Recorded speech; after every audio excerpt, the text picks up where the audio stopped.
lihat sekarang jadi sudah saya sebutkan dari kita sudah bisa membaca kondisi masyarakat pemimpin kita yang di pemerintahan.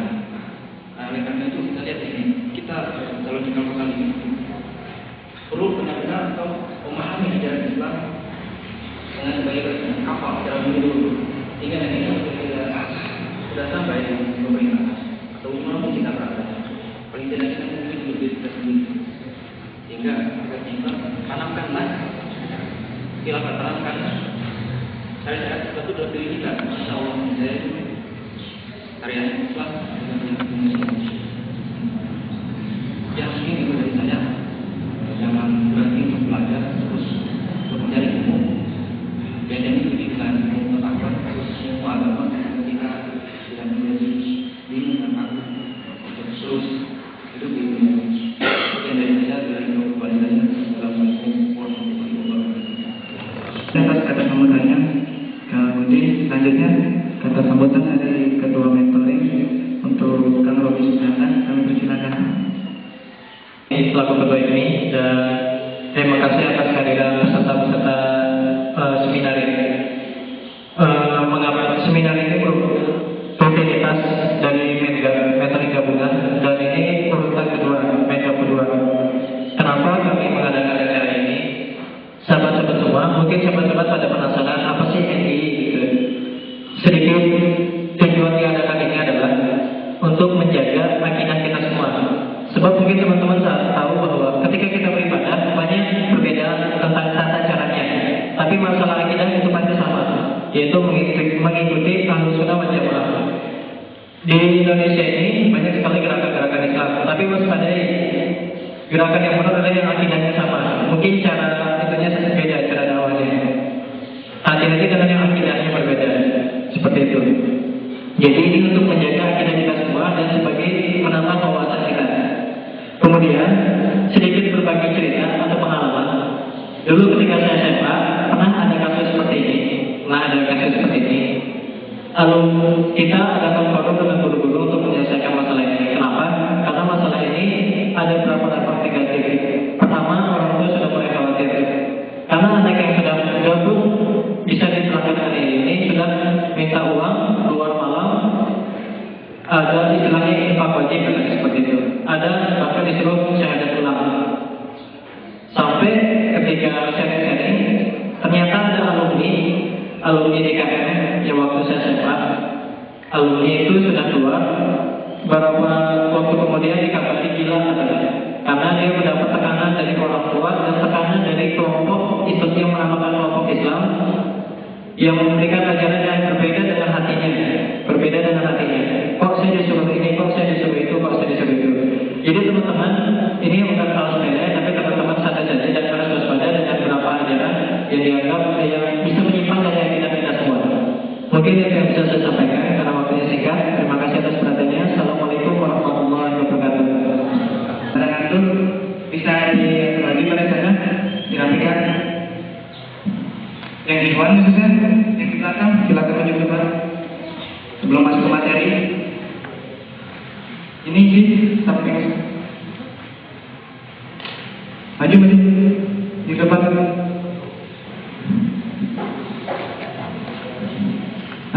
Mungkin bisa ada kiri dulu. Ya, kayaknya sama ada langsung kembali makan yang lain. Ya, yang belakang pegang bahu yang di depan. Silakan dikit-dikit supaya relax sebelum kita mulai materi.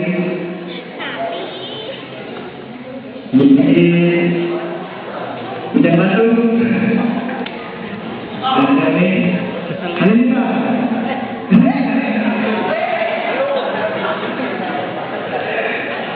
ya, dari diputar, ya semuanya.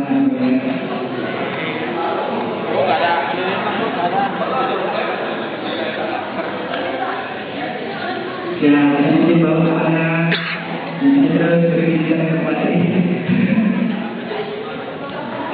Hujan batu,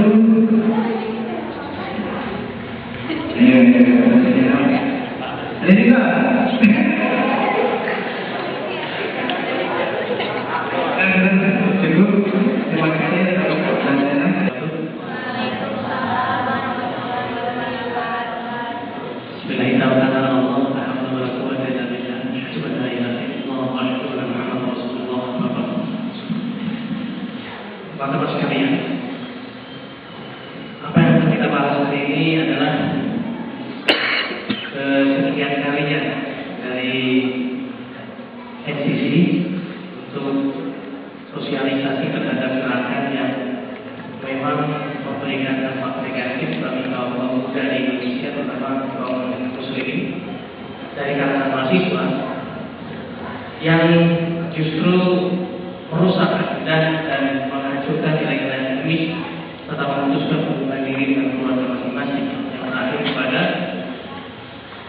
hilangnya beberapa personil dan jauh dari keluarga dan tidak jelas dia kemana mereka berada.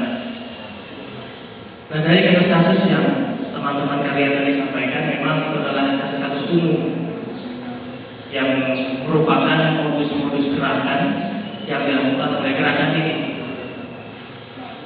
Namun sebagai latar belakang, apa yang dinamakan dengan NII KW 9 itu adalah singkatan dari Negara Islam Indonesia Komandan Wilayah 9. Kenapa ada NII? Kenapa ada KW 9? Nah, ceritanya begini.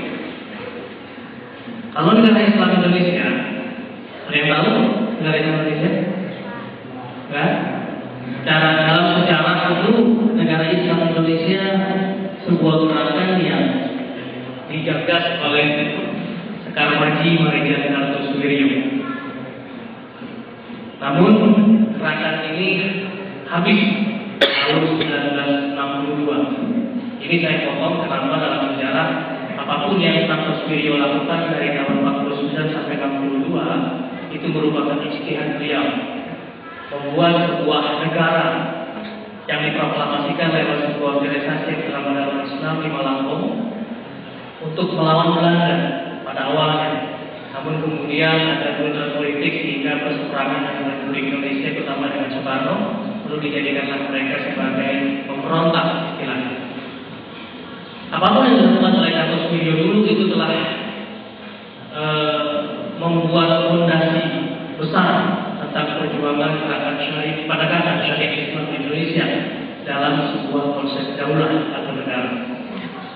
Adapun sekarang yang kemudian bergerak di Indonesia ini merupakan mantan-mantan aktivis atau regenerasi biologis maupun ideologis yang mengambil sistem organisasi, mengambil ideologi Kartosuwiryo dulu dan merasa bagian dari perjuangan Kartosuwiryo.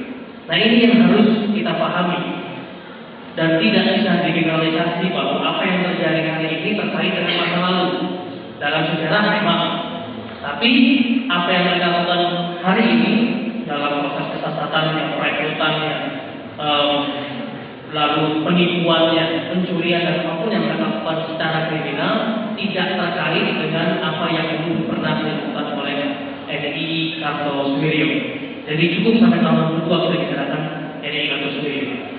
Nah, yang sekarang sejak tahun 62 selesai, regenerasi itu muncul. Diangkat juga menjadi imam setelah Kartosuwiryo itu daun turun.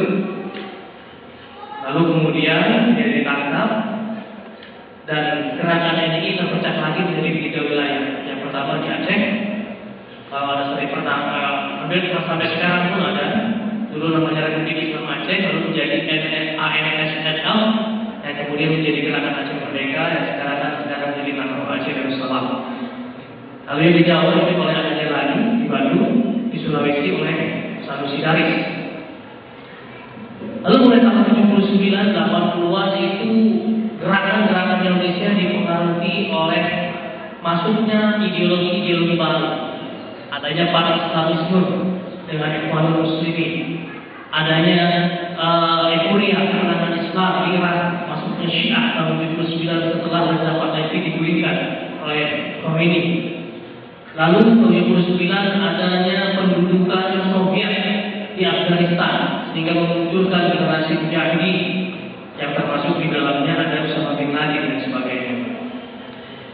Ideologi-ideologi ini masuk ke Indonesia. Nah, gerakan terhadap penegakan syariat Islam yang dimotori dari mantan-mantan negara Islam Indonesia aktivisnya ini mengambil ideologi-ideologi tadi. Nah, dari ideologi-ideologi ini berkembang di antara kelompok-kelompok. Di NII itu itu ada KW-KW. Apa istilahnya KW? Kalau sekarang kan barang-barang keluarga, ini KW ini adalah dulu komandan wilayah. Jadi dalam struktur pemerintahan ini dulu ada KPSI, Komandan Perang Seluruh Indonesia. Nah itu pimpinannya Kartos Wiryo. Di bawahnya ada KPWB, Komandan Perang Wilayah Besar, Jawa, Sumatera, Sulawesi. Bawahnya KPWB ada Komandan Wilayah, Komandan Wilayah 1, 2, 3, 4, 5, 6, 7, 9, dan sebagainya. Zaman Kartos Wiryo cuma 7, ditambah setelah tahun 79 ada KW 8 dan KW 9. Inilah cikal bakal yang akan kita bicarakan. KW 9 ini pemimpin-pemimpinnya itu berasal dari sebuah gerakan yang dinamakan Islam Bugis. Pernah ada yang dengar di sini gerakan Islam Bugis atau lembaga kerasulan? Nah, ini yang kemudian menggabungkan ajarannya dengan pola doktriner Kartos Wiryo dan menjadikan sebagai dogma tunggal dalam gerakan NII KW 9 yang dipimpin oleh Panji Gumilang ini dalam undang saya sebelah kiri. Sementara kelompok-kelompok yang lain itu ada yang mengambil Ikhwanul Muslimin sebagai metode gerakannya yang menjadi usrah, kemudian muncul Jemaah Islamiyah, muncul Majelis Mujahidin, Khilafatul Muslimin dan sebagainya. Nah sekarang kita fokus pada Komandan Wilayah 9. Ketika dipimpin oleh ada dari tahun 79, dari sekian wilayah yang aktif, satu-satunya wilayah yang menggunakan metode berbeda adalah yang dipimpin oleh Abu Farid Hasan mulai tahun 94 sampai tahun 92. Generasi ini adalah berasal dari rekrutasi Islam Pembaharu yang tadi saya bilang. Pembaharu Islam Pembaharu itu adalah Islam Bugis. Apa sih Islam Bugis? Islam Bugis sebuah gerakan yang bersifat yang menggugat penafsiran ahli-ahli mufasir. Jadi bagaimana mereka menafsirkan Quran dengan rohnya, dengan pikiran masing-masing. Bahwa Quran itu juga bersifat aktual, tidak mesti harus menggunakan yang berkafir dan sebagainya. Itu bisa diaplikasikan dan ditafsirkan oleh pribadi masing-masing untuk melakukan keislamannya. Itulah kenapa juga mereka meniadakan sunnah Rasulullah, karena mereka anggap bahwa yang paling sahih adalah Quran dan sunnah Rasulullah tidak digunakan walaupun nabinya tetap diakui. Makanya dalam gerakan ini dikenal juga istilah ingkar sunnah yang dilarang oleh Kejaksaan Agung tahun 80. Nah, mantan gerakan ini kemudian masuk ke dalam NII tahun 80-an, membentuk sebuah ajaran baru yang namanya Mabadi Salasah. Apa itu Mabadi Salasah? Nah, ini adalah ajaran yang bila suatu saat kalian menemukan aktivis gerakan NII, ini akan menggunakan metode ini, doktrin ini. Jadi Anda bisa melihat kalau sudah ngomongnya ini pasti gerakan NII tahun 9, kira-kira begitu. Bagaimana mereka menyampaikan? Tadi dilihat digambarkan bahwa direkrut dibawa ke tempat sepi, bawa ke kontrakan, lalu dibawa ke mal-mal, lalu ditutup matanya, lalu ada yang suruh syahadat ulang dan sebagainya. Itu adalah proses lanjutan. Proses awalnya mereka menggunakan doktrin ini. Nah, ini mereka menggunakan analogi seperti model Islam Bugis tadi, bahwa dalam perbuatan ini menggunakan dari sisi 6.000 sekian ayat hanya membicarakan 3 unsur, 1 definisi. Apa? Quran, ayatnya buku, cukup membaca awalan dan membaca penutup, paling tidak Anda tahu isi bukunya. Quran bagi mereka juga ditafsirkan seperti demikian. Al-Fatihah sebagai ayat-ayat awal, An-Nas sebagai ayat akhir. Dan ini memiliki persamaan dalam gramatikalnya. Yang pertama surat Al-Fatihah, Alhamdulillahirabbil alamin. Ini sama dengan An-Nas. Qul a'udzu birabbin nas. Nas dengan nas, Rob dengan Rob, jadinya rububiyah. Ditafsirkan sebaliknya diartikan sebagai buku. Yang kedua, Maliki yaumiddin. Malik nas, sama-sama malik, sama-sama mulk, jadinya mulkiyah ditafsirkan sebagai tempat. Iyyaka na'budu dengan ilahin nas, jadinya uluhiyah atau umat. Jadi kalau ada hukum, ada tempat, ada umat, itulah sebuah definisi dinul Islam atau negara Islam atau daulah Islam. Nah itu gambaran tunggal Quran dalam penafsiran mereka. Lalu mereka menggunakan ayat Al-Silah 21-26. Wa ma khalaqtul jinna wal insa illa liya'budun, dan tidak menciptakan jin dan manusia kecuali beribadah kepada Allah. Ibadah menurut tafsir mereka adalah menjadi umat Islam di negara Islam, melaksanakan hukum Islam. Nah, bila Anda seorang manusia mau beribadah harus di negara Islam. Pertanyaannya, kalau Anda beribadah tidak di negara Islam, Anda siapa? Surat 5 ayat 44, 45, 47. Kafir, zalim, fasik. Pertanyaannya, Anda di mana?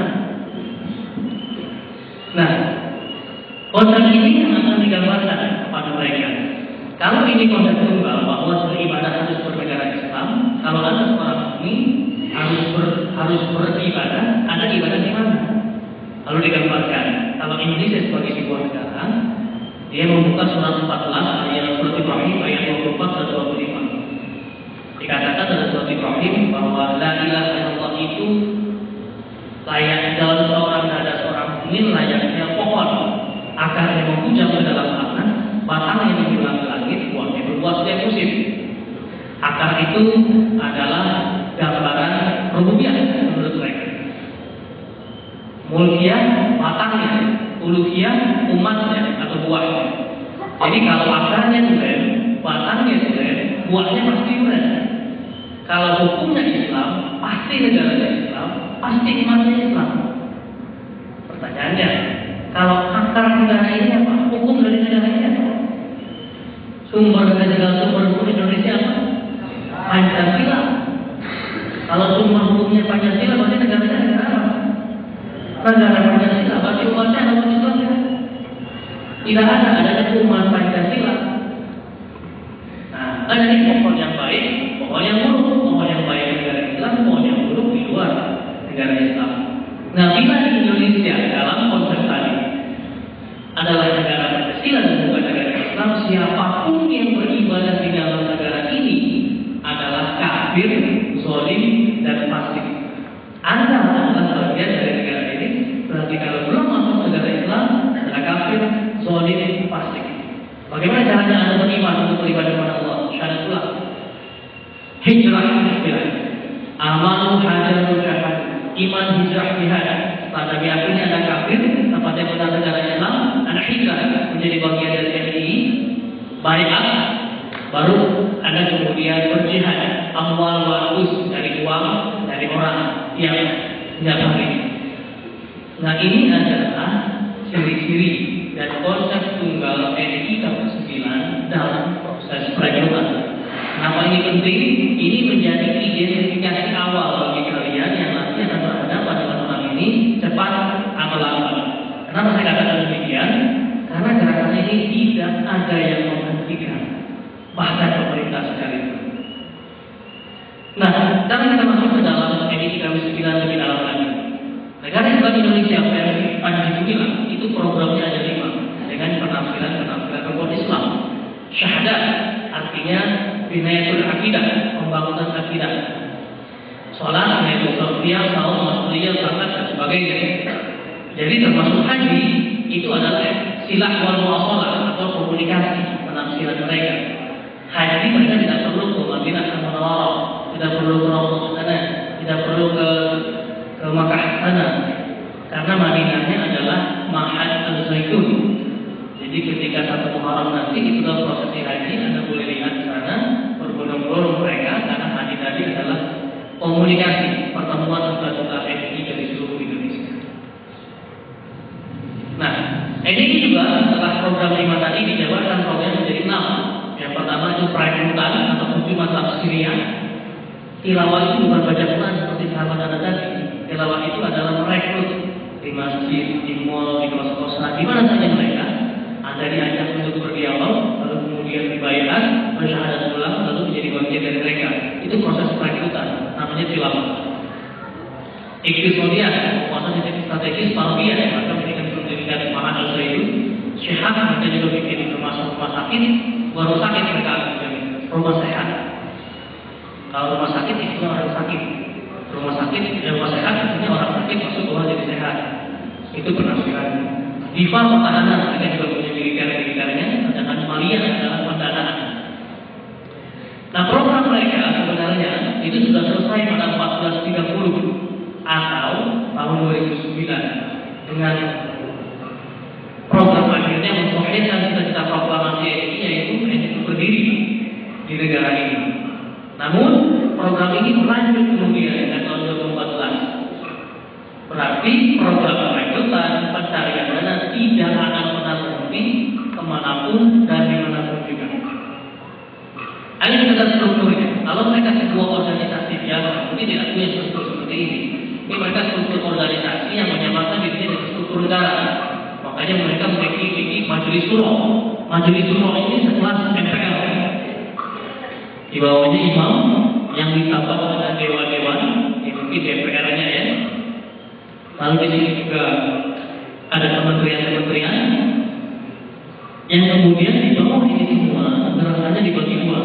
Gerakan yang sifatnya teritorial dan fungsional. Bedanya apa? Kalau teritorial, ini merekrut orang untuk menjadi warga negara Islam Indonesia.